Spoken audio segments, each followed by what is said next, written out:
Hiya, welcome back again everyone. Right, today what I'm going to do is have a look at the front wheel spacers.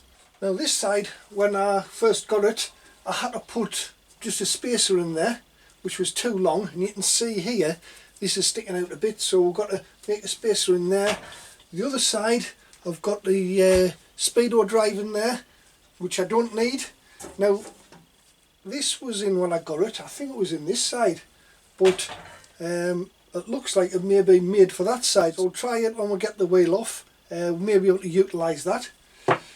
Right, so let's have a look at this side first and take some measurements. Now this wheel nut here, it's sticking out further than it should because the spacer I put in was too long, and measured between the fork where it should be, and it's 16.1 millimeters too long, so I'll just make a note of that. Right, and the other side, I know I've put a washer on the outside of here to get the wheel central, but there may also be another one on the inside. I'll see when I take it apart again. So I'll just strip that down.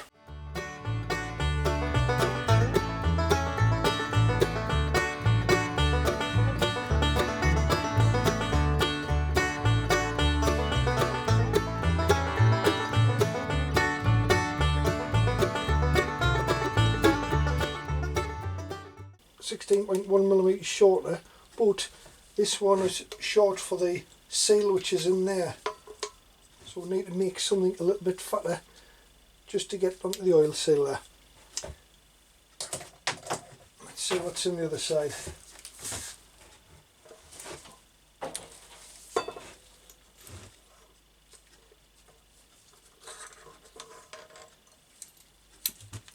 Right, so we'll have to have a look at that, maybe take that out, the drive for the speedo. Looks like it comes out somehow. Right, so we need to make one of those. Let's just have a look at that aluminium spacer which I had. So it does fit on there, but that would have to be removed.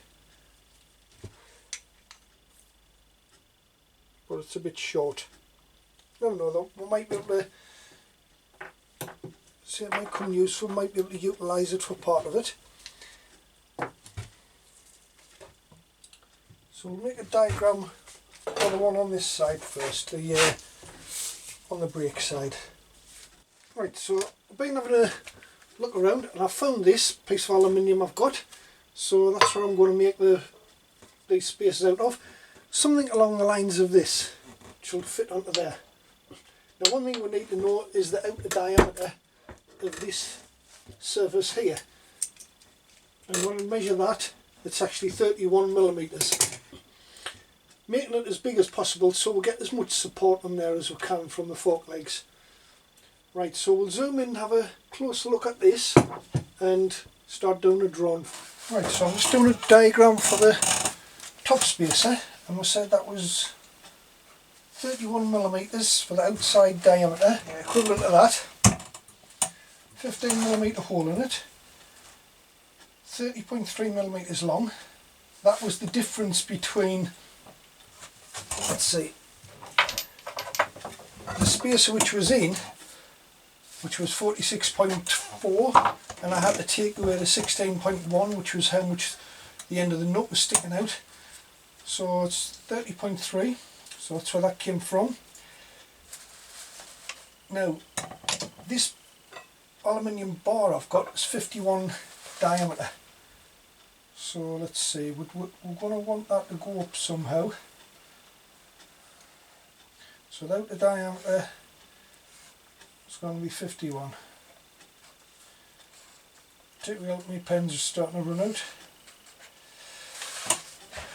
Now then, let's have a look at this side.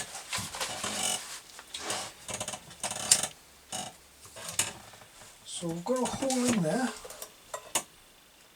which I think is 42 and a half about. And now, I don't know if you can see the top of the bearing there, but there's a circlip which is a bit higher than that. Now, I need to try to measure that. See if my calipers will reach across. I just get it. Yeah, it's just under 2 millimeters. So we can leave a step on this side of about 5 millimeters. Try this pen, it's a one. So we step that up. So I've got 5 there. And then I want to come up then lit over the top of that edge there. So take it along there. And see, where was it? Up. And then there.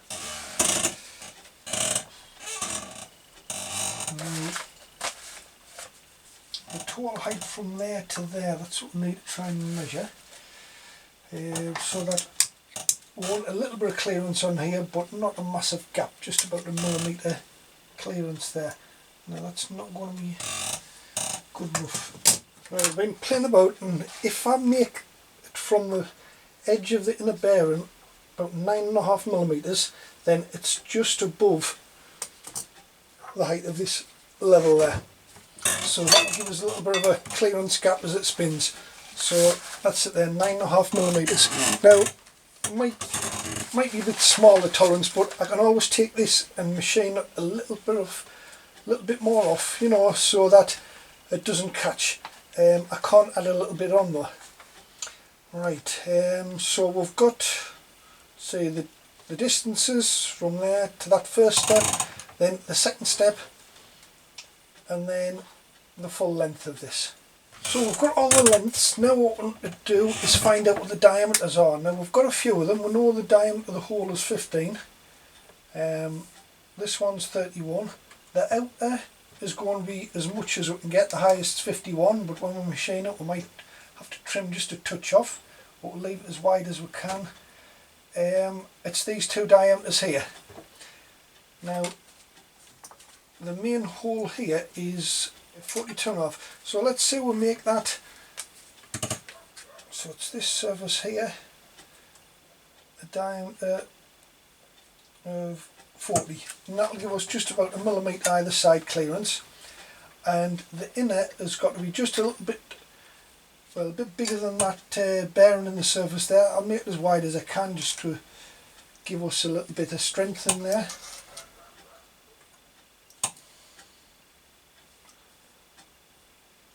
Can we go up to 30?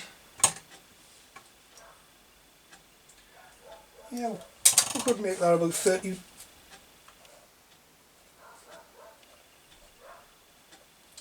And again, if it does catch, we can always take it out and machine a little bit extra off.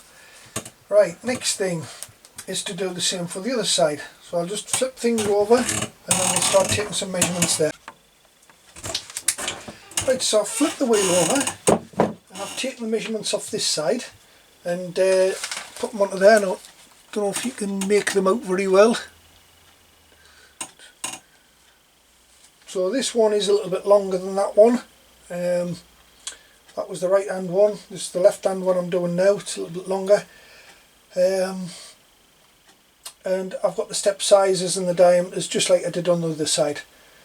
So what I'm going to do is I want to get 2 little billets to work with, and let's say the steps, I think, and both of them are going to be the same, so if we just look at one of them, it's going to be centre drill through the centre and build it up to 15 millimeters, and then try the spindle through it, make sure it's going to fit all right. If it doesn't, I'll see if I've got to drill a little bit bigger than 15, or I'll use the boring tool to take the skim off.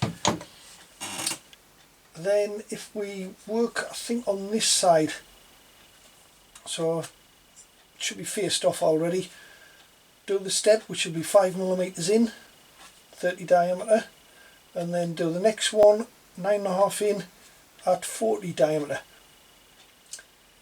Then I'll be able to turn the bar around in the lathe and grip it by this side. Won't have much to grab hold of, but hopefully that's what I'll be able to do.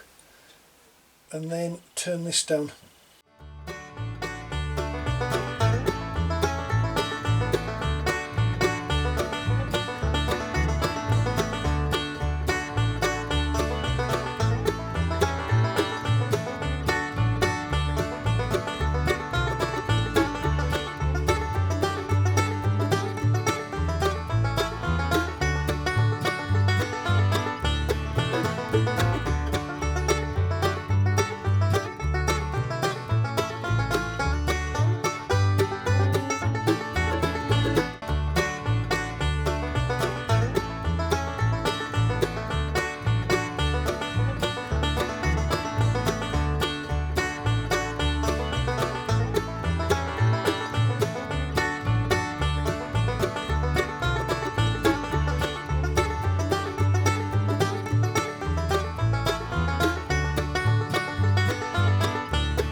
amount of swath that you get just off 2 little wheel spacers.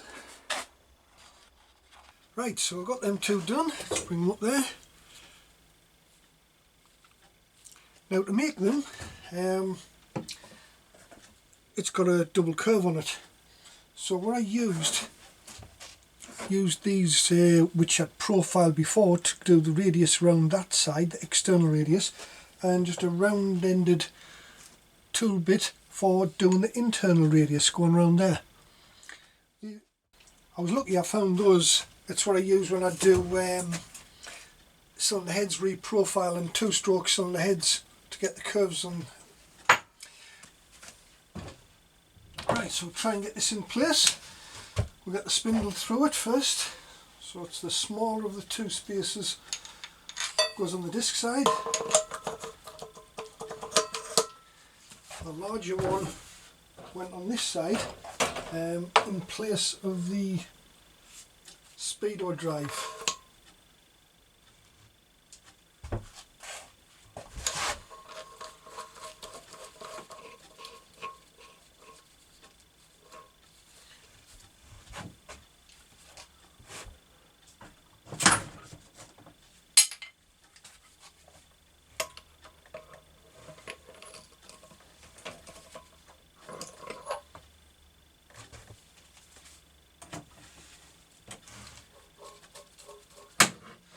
That's spinning freely, so the spacers aren't catching the wheel anywhere.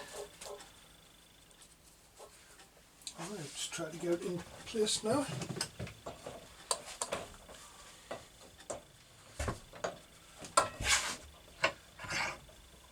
Just lower the bike down.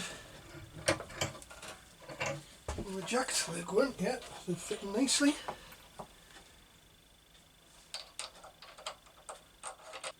Now I've taken the caliper off because I do want to adjust one of the spacers on there a little bit, but also I've got a new piston kit, so I'm changing the pistons on there, and I'll give it a coat of paint while I've got it off as well.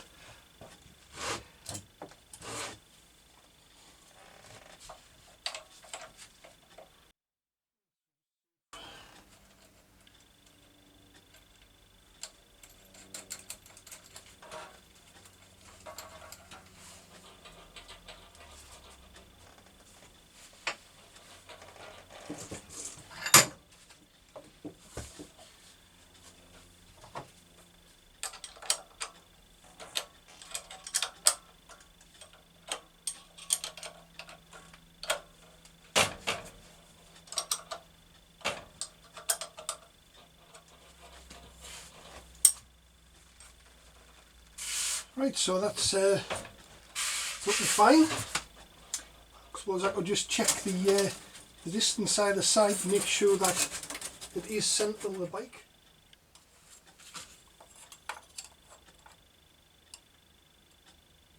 Yeah, spot on. So I'll just bring you in and have a look at that. Right, there we are. Going in place. And these are going to look really good when we get the forks polished. It's polished and the wheels are repainted, so black gloss, stand out really nice. So that's the front wheel finished. Some of the shots which I took on the video, I've just been looking back, didn't turn out very well because where I had the camera, the work was being obstructed so from view, so I had to cut some of them out. It would have been nice to have a CNC machine, it would make that a lot quicker, but we can't have everything in our little garages. So I'm gonna call it a day for now. Next time maybe have a look at the headlight. I'm just waiting for some bits coming for that, or may do some of the brakes, I don't know, wait and see. Probably the headlight. Anyway, thanks again for watching everybody. Until I see you next time, stay safe.